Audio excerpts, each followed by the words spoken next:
এটা তো খুলেন না।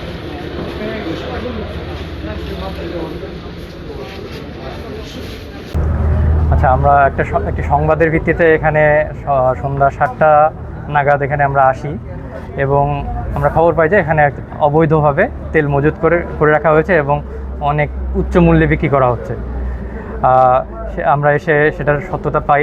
এখানে 300 লিটারের মতো অকটেন এবং উনি বলেছেন যে ডিজেল রয়েছে মানে 700 থেকে 800 লিটার।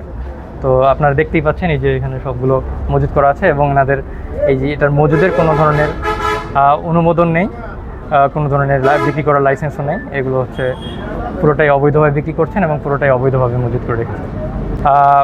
জরিমানাটা এখনও আমরা ফিক্সড করছি না আর কি।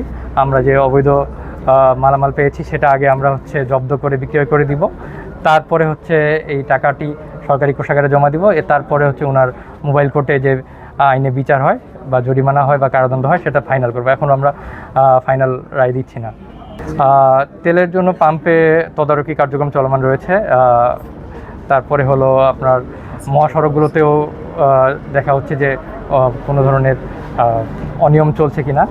আর পাম্পগুলোতেও ইতোমধ্যে ট্যাগ অফিসার নিয়োগ করেছেন জেলা প্রশাসক মহোদয়।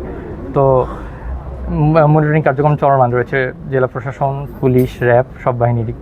নায়াসিনামাইড ও স্যালিসাইলিক সমৃদ্ধ লিলি ফেস ওয়াশ যা ফেসের ডেড স্কিন সেল দূর করে দেয় দ্বিগুণ ফাস্টার ব্রাইটেনিং।